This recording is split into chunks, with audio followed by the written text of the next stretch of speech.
ನಮಸ್ಕಾರ ಸ್ನೇಹಿತರೆ, ಸುಂದರ ಮಳೆಗಾಲದ ಮುಂಜಾವು ಎಲ್ಲ ಮಳೆ ಎಂಜಾಯ್ ಮಾಡ್ತೀರ ಅಂತ ಭಾವಿಸಿದ್ದೀನಿ. ಸಾರಿ, ಮಳೆ ಸಿಕ್ಕಾಪಟ್ಟೆ, ಬಟ್ಟೆಗಳು ಒಣಗದೇ ಇರೋಷ್ಟು ಮಳೆ ನಮ್ಮನ್ನು ಕಾಟ ಕೊಡ್ತಾ ಇದೆ. ಬಟ್ ಮಳೆ ನಮಗೆ ಬೇಕಾಗಿದೆ. ಬಿಸಿಲು ಚಳಿ ಎಷ್ಟು ಮುಖ್ಯನೋ ಮಳೆನೂ ಅಷ್ಟೇ ಮುಖ್ಯ. ವರುಣ ಆದಷ್ಟು ಬೇಗ ತನ್ನ ಕೃಪೆಯನ್ನು ತೋರಿಸಿ ನಿಲ್ಲಿಸಿ ನಮ್ಮನ್ನೆಲ್ಲ ಉದ್ಧಾರ ಮಾಡ್ತಾನೆ ಅಂತ ಇವತ್ತು ನಾನು ಮೈಸೂರು ಬೆಂಗಳೂರು ರೋಡಲ್ಲಿದ್ದೀನಿ. ಇವತ್ತೇನು ನಾನು ತೋರಿಸ್ತೀನಪ್ಪ ಅಂದರೆ, ಮೈಸೂರು ಬೆಂಗಳೂರಲ್ಲಿರುವಂಥ ಮೈಸೂರು ಬೆಂಗಳೂರು ರಸ್ತೆ ಅತಿ ಪುರಾತನವಾದಂಥ ರಸ್ತೆ, 1800ಕ್ಕೂ ಹಿಂದಿನ ರಸ್ತೆ ಇದು. ಅಲ್ಲಿ ಆ ಕಾಲದಲ್ಲಿ ಕಟ್ಟಿದಂಥ ಎರಡು ವಿಶೇಷವಾದಂಥ ಸೇತುವೆಗಳು, ಮೊದಲನೇ ಸೇತುವೆ, ಎರಡನೇ ಸೇತುವೆ, ಮೂರನೇ ಸೇತುವೆ. ಯಾವುದು ಮೈಸೂರು ಬೆಂಗಳೂರಲ್ಲಿ ಸೇತುವೆ ಇತ್ತು? ಮೈಸೂರು ಬೆಂಗಳೂರು ರಸ್ತೆ 17-18ನೇ ಶತಮಾನದಲ್ಲಿ ಹೇಗಿತ್ತು, ಈಗ ನಾವು ಹೋಗ್ತಾ ಇದೆಯಲ್ಲ ಈ NH ಅಂತೂ ಖಂಡಿತ ಇರಲಿಲ್ಲ. ಮೈಸೂರು ಬೆಂಗಳೂರು ರಸ್ತೆ ಬೇರೆ ಕಡೆಯಿಂದನೇ ನಾವು ಬೆಂಗಳೂರಿಂದ ಮೈಸೂರಿಗೆ, ಮೈಸೂರಿಂದ ಬೆಂಗಳೂರಿಗೆ ಓಡಾಡ್ತಾ ಇದ್ವು. ಅಲ್ಲಿ ನೀವು ತೋರಿಸೋಂಥ ಬಹುಶಃ ಮೊದಲನೇ ಸೇತುವೆ ನೀವು ನೋಡಿದ್ದೀರ. ನಾನು ಮೊದಲನೇ ವೀಡಿಯೋದಲ್ಲಿ ನಾನು ತೋರಿಸಿದ್ದೀನಿ. ಆದರೂ ಆ ವಿಡಿಯೋ ನೋಡದೇ ಇರೋರಿಗೆ, ಯಾಕೆಂದರೆ ಆ ವಿಡಿಯೋ ನಾನು ಮಾಡಿ 2.5 ವರ್ಷ ಆಯಿತು. ರೀಫ್ರೆಶು ಅದು ಮೊದಲನೇ ಸೇತುವೆ ಮತ್ತು ಎರಡನೇ ಸೇತುವೆ ಎರಡು ಭಾಳ ವಿಶೇಷವಾದಂಥ, ಕೋಮಲವಾದಂಥ, ರೋಚಕವಾದಂಥ ಕಥೆಯನ್ನು ಒಳಗೊಂಡಿದೆ. ಬನ್ನಿ, ಇನ್ಯಾತಿಗೆ ತಡ ಆ ಸೇತುವೆಗಳನ್ನು ನೋಡಿಕೊಂಡು ನಿಮ್ಮ ಮೈಸೂರು ಬೆಂಗಳೂರು ರಸ್ತೆಯಲ್ಲಿ ಇನ್ನೂ ಏನೇನು ಸಿಗುತ್ತೆ, ನೀವು ನೆಕ್ಸ್ಟ್ ಮೈಸೂರಿಗೆ ಹೋಗ್ಬೇಕಾದ್ರೆ ಏನೇನ ನೋಡ್ಕೊಂಡು ಹೋಗಬೇಕು ಅಂತ ನೋಡೋರಂತೆ. ಬರ್ತೀರಲ್ಲ, ಬನ್ನಿ ನನ್ನ ಜೊತೆ.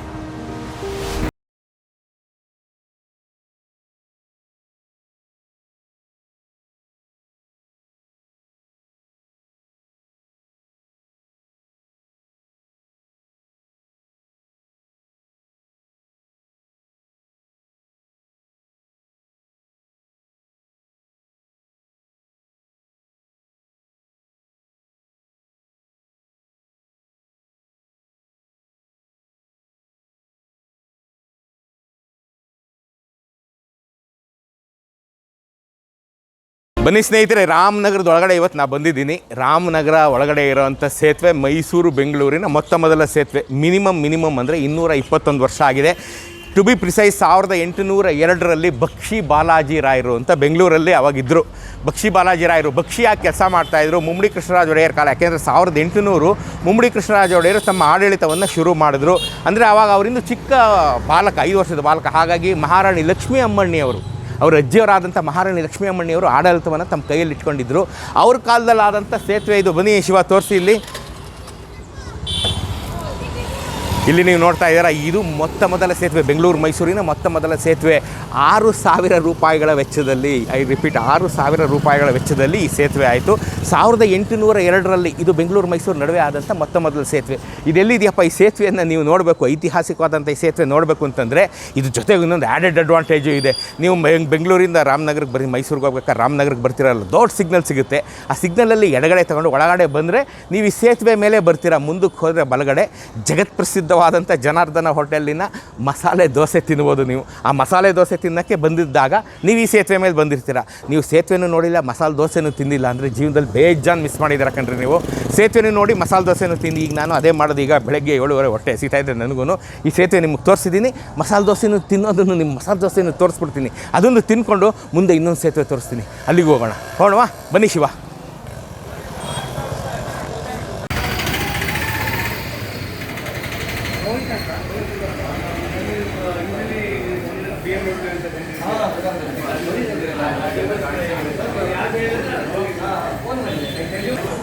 ಸಾವಿರದ 1926ರಲ್ಲಿ ಓಪನ್ ಅಂತ ಅಜಮಾಸು 100 ವರ್ಷ ಬಿಫೋರ್ ಇಂಡಿಪೆಂಡೆನ್ಸ್. 1926 ಅಂದರೆ ನೋಡಿರಿ, ನಮ್ಮ ದೈವಾಂಶ ಸಂಭೂತ ನಾಲ್ವಡಿ ಪ್ರಭುಗಳ ಇದ್ದ ಕಾಲದಲ್ಲಿ ಓಪನ್ ಆದಂಥ ಜನಾರ್ದನ ಹೋಟ್ಲು. ಸ್ಪೆಷಲ್ ಖಾಲಿಗೆ, ಮಸಾಲೆ ದೋಸೆಗೆ, ಮೈಸೂರು ಪಾಕಿಗೆ ಸುಪ್ರಸಿದ್ಧ. ಮೈಸೂರು ಪಾಕಂತೂ ಘಮ ಅಂತ ಇರುತ್ತೆ. ಇನ್ನೇನು ರೆಡಿ ಆಗ್ತಾ ಇದೆ ಅನಿಸುತ್ತೆ ಒಳಗಡೆ, ನಿಮ್ಗೆ ತೋರ್ಸೋಕ್ಕಾಗಲ್ಲ. ಮಸಾಲೆ ದೋಸೆ ಅಂತೂ ನೀವು ನೋಡ್ತಾ ಇದ್ದೀರಾ, ಅದ್ಭುತವಾದಂಥ ಮಸಾಲೆ ದೋಸೆ. ನೀವು ರಾಮನಗರಕ್ಕೆ ಬಂದಾಗ ಮಿಸ್ ಮಾಡಿಬಿಟ್ರೆ ನೀವು ಭಾಳ ಇಂಪಾರ್ಟೆಂಟ್ ಥಿಂಗ್ ಮಿಸ್ ಮಾಡಿದ್ರಿ ಅಂತ.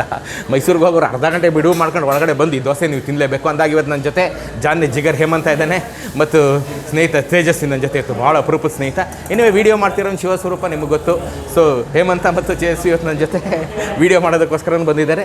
ದೋಸೆ ತಿಂದ್ಬಿಟ್ಟು ಮುಂದಕ್ಕೋಣ. ಇನ್ನೊಂದು ಎರಡನೇ ಅಮೇಝಿಂಗ್ ಆದಂಥ ಸೇತುವೆ ನಾನು ನಿಮಗೆ ತೋರಿಸ್ತೀನಿ. ಭಾಳ ರೋಚಕವಾದಂಥ ಕಥೆ ಆ ಸೇತುವೆಗೂ ಇದೆ. ತಿಂಡಿ ತಿನ್ಕೊಂಡೋಣ, ಏನಂತೀರಾ? ಬನ್ನಿ, ನೀವು ತಿಂಡಿ ತಿನ್ನೋಣ. ಓಕೆ, ಬಾಯ್.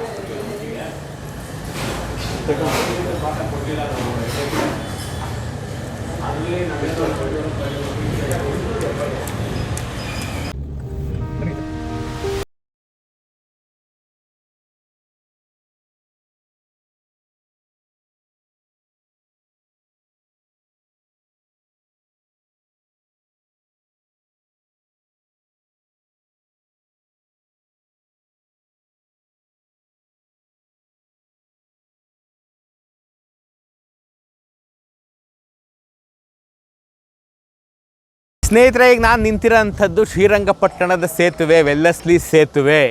ಇದು ಬೆಂಗಳೂರು ಮೈಸೂರು ರಸ್ತೆಯ 2ನೇ ಸೇತುವೆ ಇದು. ಯಾಕೆಂದರೆ ಇದು ಕಟ್ಟಿದ್ದು 1804ರಲ್ಲಿ ಶುರು ಮಾಡಿ 1806ರಲ್ಲಿ ಕಟ್ಟಿ ಮುಗಿಸಿದ್ರು ಇದನ್ನು. ಇದು 2ನೇ ಸೇತುವೆ. ಮೊದಲನೇ ನಾನು ಈಗ ತೋರಿಸಿದ್ನಲ್ಲ ಬಕ್ಷಿ ಬಾಲಾಜಿ ರಾಯರು ಕಟ್ಟಿದ್ದು ಮೊದಲನೇ ಸೇತುವೆ ರಾಮನಗರದ್ದು.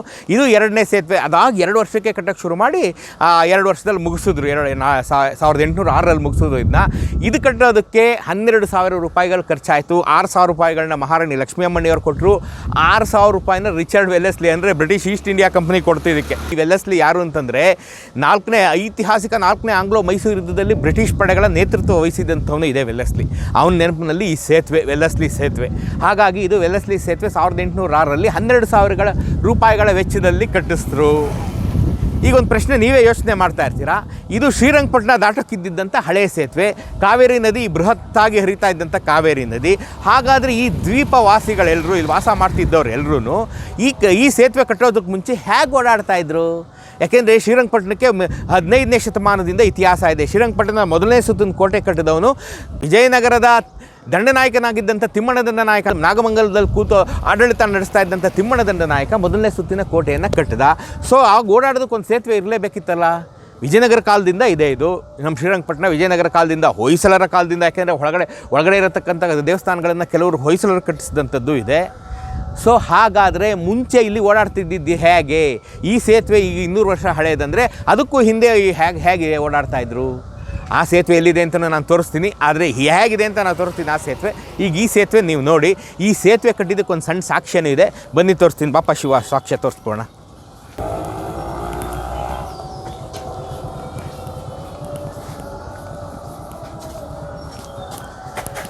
ಇಲ್ಲಿ ನೀವು ನೋಡಿ ಸ್ನೇಹಿತರೆ, ಈ ಸೇತುವೆ ಕಟ್ಟಿದ್ದಕ್ಕೆ ಇಲ್ಲೊಂದು stone, Wellesley bridge dedicated to Richard Wellesley. ನೀವು ಓದ್ತಾ ಇದ್ದೀರಾ?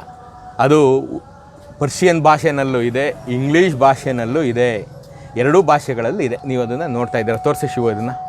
ಸೊ ಇದು ನೋಡಿದ್ರಲ್ಲ ಸ್ನೇಹಿತರೆ, ಇದು ಈ ಸೇತುವೆಯ ಕಥೆ. ಇದು 2ನೇ ಸೇತುವೆ, 1806ರಲ್ಲಿ ಕಟ್ಟಿದ ಸೇತುವೆ. ಇದು 12,000 ರೂಪಾಯಿಗಳ ವೆಚ್ಚದಲ್ಲಿ 6,000 ನಾವು ಕೊಟ್ವಿ. ಮಹಾರಾಣಿ ಲಕ್ಷ್ಮೀ ಅಮ್ಮಣ್ಣಿಯವರು, ಮೈಸೂರು ಸಂಸ್ಥಾನದ ಲಕ್ಷ್ಮೀ ಅಮ್ಮಣ್ಣಿಯವರು ಕೊಟ್ಟರು. 6,000 ವೆಲ್ಲೆಸ್ಲಿ ಅವ್ರು ಕೊಟ್ಟರು. ಹಾಗಾಗಿ ಅವ್ರ ನೆನಪಿನಲ್ಲಿ ಇದು ವೆಲ್ಲೆಸ್ಲಿ ಸೇತುವೆ. ಸೊ ಇದಕ್ಕೆ ಮುಂಚಿನ ಸೇತುವೆ ಎಲ್ಲಿತ್ತು ಅದನ್ನು ನೋಡ್ಕೊಂಬಂದ್ಬಿಡೋಣ ಬನ್ನಿ.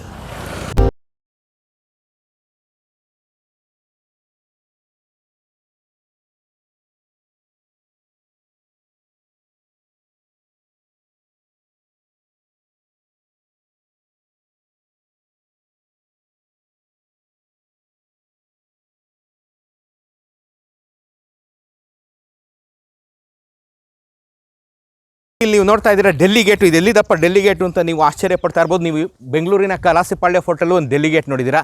ಎಲ್ಲ ಉತ್ತರ ದಿಕ್ಕಿನ ಬಾಗಿಲುಗಳು ಒಂದು ಡೆಲ್ಲಿ ಗೇಟ್ ಅಂತ ಇಡ್ತಾ ಇದ್ರು ಆವಾಗ. ಸೊ ಇದೊಂದು ಡೆಲ್ಲಿ ಗೇಟು, ಉತ್ತರ ದಿಕ್ಕಿನ ಇರೋದ್ರಿಂದ ಡೆಲ್ಲಿ ಗೇಟ್. ಯಾಕೆಂತಂದರೆ ಆವಾಗ ಮುಘಲರಿಗೂ ನಮ್ಮ ಶ್ರೀರಂಗಪಟ್ಟಣದಲ್ಲಿದ್ದಂಥ ಚಿಕ್ಕದೇವರಾಜ ಒಡೆಯರಿಗೂ ಆವಾಗ ಸ್ನೇಹ ಸಂಬಂಧ ಚೆನ್ನಾಗಿತ್ತು, ಔರಂಗಜೇಬ್ ಮತ್ತು ಚಿಕ್ಕದೇವರಾಜ ಒಡೆಯರು.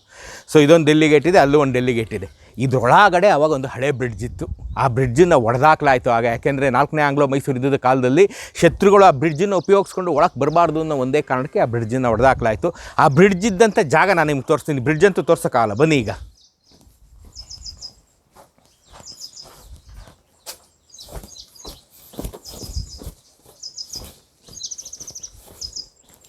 ಹಳೆಯ ಪಳಿಯುಳಿಕೆಗಳ ಕೋಟೆಯನ್ನು ನೀವು ನೋಡ್ತಾ ಇದ್ದೀರಾ. ಶ್ರೀರಂಗಪಟ್ಟಣ ಹಿಂಗೆ ತೋರ್ಸಪ್ಪ ನೀವು ನೋಡಿ. ಇದನ್ನೆಲ್ಲ ಮೇಂಟೈನ್ ಮಾಡಿಬಿಟ್ರೆ ಸ್ನೇಹಿತರೆ ಎಷ್ಟು ಚೆನ್ನಾಗಿರುತ್ತೆ. ಇದು 1 ಲೇಯರ್ ಕೋಟೆ, 2ನೇ ಲೇಯರ್ ಕೋಟೆ, 3ನೇ ಲೇಯರ್ ಕೋಟೆ, ಮಧ್ಯೆ ಇದ್ದಂಥ ಕಂದಕಗಳು, ಇವೆಲ್ಲ ಕಂದಕಗಳು. ಈ ಕಂದಕದಲ್ಲಿ ನೀರಿತ್ತು, ಮೊಸಳೆಗಳಿತ್ತು, ಎಲ್ಲ ಇತ್ತು ಈ ಕಂದಕದಲ್ಲಿ. ಈಗ ಕಂದಕ ಎಲ್ಲ ಆಲ್ಮೋಸ್ಟ್ ಮುಚ್ಚಿ ಹೋಗಿದೆ. ಹಾಗಾಗಿ ನಾನು ಇನ್ನೇನು ತೋರ್ಸೋಕ್ಕಾಗಲ್ಲ ನಿಮಗೆ. ಇಲ್ಲಿ ಕಂದಕ ಇತ್ತು ಅಂತ ನಾವು ನೆನೆಸ್ಕೋಬೋದಷ್ಟೇ. ಇದು ಕಂದಕ ಇದ್ದಂಥ ಜಾಗ. ಇದು ಒಳಭಾಗದ ಒಳಾವರಣದ ಕೋಟೆ, ಇದು ಹೊರಾವರಣದ ಕೋಟೆ. ಬನ್ನಿ ತೋರಿಸ್ತೀನಿ ನಾನು. ಬನ್ನಿ ಸ್ನೇಹಿತರೆ, ಬಾಪ ಶಿವ. ಇಲ್ಲಿ ನೀವು ನೋಡ್ತಾ ಇದ್ದೀರಾ ಸ್ನೇಹಿತರೆ, ಇಲ್ಲಿ ಬ್ರಿಡ್ಜ್ ಇದ್ದಂಥ ಜಾಗ, ಇದು ಸೇತುವೆ ಇದ್ದಂಥ ಜಾಗ. ನೀವು ನೋಡ್ತಾ ಇರ್ಬೋದು, ಇದೆಲ್ಲ ಒಡೆದೋಗಿರೋಂಥ ಜಾಗಗಳನ್ನ ನೀವು ನೋಡ್ತಾ ಇದ್ದೀರಾ. ಇದು ಸೇತುವೆ ಇದ್ದಂಥ ಜಾಗ. ಇಲ್ಲಿ ಒಳಗೆ ಕೆಳಗಡೆ ಇಳಿದುಬಿಟ್ರೆ ನೀವು ನದಿ ನೋಡ್ತಾ ಇದ್ದೀರಾ ಅಂತ ಕಾಣುತ್ತೆ. ಶಿವ ತೋರ್ಸಪ್ಪ ಇದನ್ನು, ನದಿನ. ಇದು ಕಾವೇರಿ ನದಿ ಎಲ್ಲ. ಇದು ನದಿ ಒಳಗಡೆ ಇದು ಆಚೆ ಇನ್ನೂ ಒಂದು ಲೇಯರ್ ಕೋಟೆ ಇತ್ತು ಸ್ನೇಹಿತರೆ. ಇದು ಆಚೆ ಇನ್ನೂ ಒಂದು ಲೇಯರ್ ಕೋಟೆ ಇತ್ತು. ಆ ಕೋಟೆಯ ಪಳೆಯುಳಿಕೆಗಳನ್ನು ನಾನೀಗ ತೋರಿಸ್ತೀನಿ. ಮತ್ತೊಂದು ಐತಿಹಾಸಿಕವಾಗಿ ಭಾಳ ಇಂಪಾರ್ಟೆಂಟ್ ಆದಂಥ ಜಾಗನ ತೋರಿಸ್ತೀನಿ. ಇದು ಮಧ್ಯ ಮತ್ತೊಂದು ಕಂದಕ. ಆ ಕಂದಕದೊಳಗಡೆ ಈ ನೀರು ನುಗ್ಗಿದೆ ಈ ಕಂದಕದೊಳಗಡೆ. ಸೊ ಈ ಕಂದಕವನ್ನು ನೀವು ನೋಡ್ತಾ ಇದ್ದೀರಾ. ಇಲ್ಲಿ ಒಂದು ಸೇತುವೆ ಇತ್ತು. ಈ ಸೇತುವೆ ಎರಡನೇ ಸೇತುವೆ ಆಗ್ಬೋದಾ, ಬಹುಶಃ ಮೊದಲನೇ ಸೇತುವೆ ಆಗ್ತಿತ್ತೋ ಏನೋ, ಇವಾಗ ನಾವು ತಿಳಿದೇ ಇರೋದ್ರಿಂದ ಇರೋ ಸೇತುವೆಯಲ್ಲೇ ನಾನು ನಿಮಗೆ ರಾಮನಗರ ಸೇತುವೆನ ನಾನು ಮೊದಲನೇ ಸೇತುವೆ ಅಂತ ನಾನು ಕರೆದೆ. ಆಯಿತಾ? ಈಗ ಅಲ್ಲಿ ನಡೀರಿ, ನಾನು ನಿಮಗೆ ಇನ್ನೊಂದು ಐತಿಹಾಸಿಕವಾದಂಥ ಜಾಗನ ತೋರಿಸ್ತೀನಿ, ಬನ್ನಿಪ್ಪ.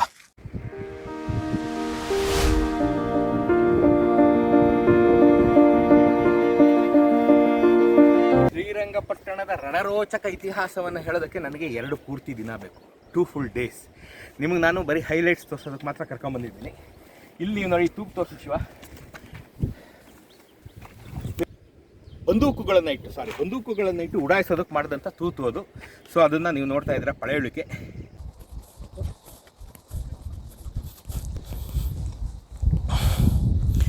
ಮೈಸೂರು ಸಂಸ್ಥಾನದ ಇತಿಹಾಸಕ್ಕೆ ಪ್ರಮುಖ ತಿರುವನ್ನು ಕೊಟ್ಟಂಥ ಜಾಗ ನಾನು ತೋರಿಸ್ತಿದ್ದು ಬನ್ನಿ.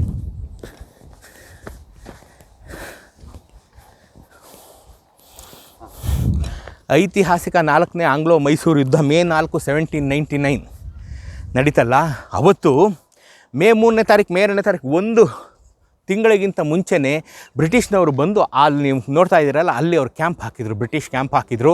ಅಲ್ಲಿಂದ ಒಂದೇ ಸಮ ಮೇ ತಿಂಗಳಾದ್ರಿಂದ ರಣ ಬಿಸಿಲು ತಾಂಡವಾಡ್ತಾಯಿತ್ತು. ಇದೇ ಕಾವೇರಿ ನದಿಯಲ್ಲಿ ಬರೀ ಮೊಣಕಾಲು ತನಕ ಮಾತ್ರ ನೀರಿತ್ತು. ಒಂದೇ ಸಮ ಅಲ್ಲಿಂದ ಗುಂಡಿನ ಮಳೆಗರೆದ್ರು ಈ ಕೋಟೆ ಏನು ಅಲ್ಲಾಡಲಿಲ್ಲ. ಆದರೆ ಒಳಗಿನವರ ಕೆಲಸ, ಒಳಗಿನವರು ಕೈ ಜೋಡಿಸಿದ್ರಿಂದ ಬ್ರಿಟಿಷ್ನವರು ಆರಾಮಾಗಿ ನುಗ್ಗಿ ಬಂದು ಈ ಕೋಟೆಯನ್ನು ಒಡೆದು ಹಾಕಿ ಮೇಲೆ ಹತ್ತಿದ್ರು. ಕೋಟೆಯನ್ನು ಒಡೆದು ಹಾಕಿ ಮೇಲೆ ಹತ್ತಿ ಇಲ್ಲಿಂದ ಟಿಪ್ಪು ಸುಲ್ತಾನರ ಅರಮನೆ ಇದ್ದಂಥ ಜಾಗ ಮತ್ತು ರಂಗನಾಥ ಸ್ವಾಮಿಯ ದೇವಸ್ಥಾನ ಇದ್ದಂಥ ಜಾಗಕ್ಕೆ 7 ನಿಮಿಷಗಳಲ್ಲಿ 11,000 ಸೈನಿಕರು ಜಮಾವಣೆಗೊಳ್ತಾರೆ ಅಂದರೆ ಲೆಕ್ಕ ಹಾಕಿ. 7 ನಿಮಿಷಗಳಲ್ಲಿ 11,000 ಸೈನಿಕರು ಜಮಾವಣೆಗೊಂಡರು. ಅವರು ಅವತ್ತು ಮೇ 4ನೇ ತಾರೀಕು 1799 ಕೋಟೆಯನ್ನು ಒಡೆದು ಒಳಗೆ ನುಗ್ಗಿದಂಥ ಜಾಗ ಇದು. ಈಗ ನೀವು ನೋಡ್ತಾ ಇದ್ದೀರಲ್ಲ, ಇದೇ ಕೋಟೆಯನ್ನು ಒಡೆದು ಒಳಗೆ ನುಗ್ಗಿದಂಥ ಜಾಗ. ಇಲ್ಲಿ ನೋಡ್ತಾ ಇರೋದು 1ನೇ ಸುತ್ತಿನ ಕಂದಕ, 2ನೇ ಸುತ್ತಿನ ಕಂದಕ, 3ನೇ ಸುತ್ತಿನ ಕಂದಕ ಆದಮೇಲಿನ ಕೋಟೆ. ಅಲ್ಲಿ ನೀವು ನೋಡ್ತಾ ಇದ್ದೀರ, ಅದೇ ಕೋಟೆ ಅಲ್ಲಿತ್ತು. ಈಗ ಅಲ್ಲಿ ನೋಡ್ತಾ ಇದ್ದೀರ, ಅಲ್ಲಿ ಯಾವ ಕೋಟೆ ಕುರುಹುಗಳು ಉಳ್ಕೊಂಡಿಲ್ಲ, ನಾವು ಉಳಿಸ್ಕೊಳ್ಳೋಕೆ ಶಕ್ತರಾಗಿಲ್ಲ, ಎಲ್ಲ ಹೊರಟೋಗ್ಬಿಟ್ಟಿದೆ. ಸೊ ಇದು ನಮ್ಮ ಮತ್ತೊಂದು ನಿರಭಿಮಾನಕ್ಕೆ ಸಾಕ್ಷಿಯಾಗುತ್ತೆ. ಇದು ಕೋಟೆಯನ್ನು ಒಡೆದು ಒಳಗೆ ನುಗ್ಗಿದಂಥ ಜಾಗ. ಮೈಸೂರು ಸಂಸ್ಥಾನದ ಇತಿಹಾಸಕ್ಕೆ ಅತ್ಯಂತ ದೊಡ್ಡ ಮಹತ್ವದ ತಿರುವನ್ನು ಕೊಟ್ಟಂಥ ಜಾಗ ಇದು ಶ್ರೀರಂಗಪಟ್ಟಣದಲ್ಲಿ. ಇಲ್ಲಿ ಬಂದು ಅವರು ಇದನ್ನು ಗೆದ್ದರು. ಮಹಾರಾಣಿ ಲಕ್ಷ್ಮೀಯಮ್ಮಣ್ಣಿಯವರು ಮತ್ತು ಮುಮ್ಮಡಿ ಕೃಷ್ಣರಾಜ ಒಡೆಯರು ಮೈಸೂರಿಗೆ ಹೋದರು, ಬ್ರಿಟಿಷ್ನವರೆಲ್ಲ ಬೆಂಗಳೂರಿಗೆ ಹೋದರು. ಈ ಸ್ಟೋರಿನೆಲ್ಲ ನಾನು ಮಿಕ್ಕಿದ ವೀಡಿಯೋಗಳಲ್ಲಿ ಹೇಳಿದ್ದೀನಿ. ನೀವು ಶ್ರೀರಂಗಪಟ್ಟಣಕ್ಕೆ ಬಂದಾಗ ಇವೆಲ್ಲ ನೋಡ್ಬೇಕು ನೀವು. ಆದರೆ ನೀವು ನಾನು ತೋರಿಸಿದರೆ ಏನಿದ್ರೆ ಬರೀ 1% ಆಫ್ ದ ಶ್ರೀರಂಗಪಟ್ಟಣ. ನಾನು ನಿಮಗೆ ಸೇತುವೆಗಳ ಬಗ್ಗೆ ಹೇಳೋದಕ್ಕೆ ಮಾತ್ರ ಕರ್ಕೊಂಬಂದಿದ್ದೀನಿ. ಮಿಕ್ಕಂಥ ಶ್ರೀರಂಗಪಟ್ಟಣನ ನಾನು ನೀವೆಲ್ಲ ಜೊತೆಯಾಗಿ ನೋಡೋಣ. ಈ ಕೊರೋನಾ ಎಲ್ಲ ಮುಗಿಲಿ, ಎಲ್ಲ ಜೊತೆಯಾಗಿ ಬಂದು ನಾವು ಶ್ರೀರಂಗಪಟ್ಟಣನ ನೋಡೋಣ ಅಂತ ಹೇಳ್ತಾ ಈ ವಿಡಿಯೋನ ಇಲ್ಲೇ ಮುಗಿಸ್ತೀನಿ. ಮುಂದಿನ ವಾರ ಎಂದಿನಂತೆ ಮತ್ತೊಂದು ಇಂಥದ್ದೇ ಐತಿಹಾಸಿಕವಾದಂಥ ಮಾಹಿತಿಯೊಂದಿಗೆ ನಿಮ್ಮ ಮುಂದೆ ಬರ್ತೀನಿ. ಅಲ್ಲಿವರೆಗೆ ಟೇಕ್ ಕೇರ್, ಲವ್ ಯು.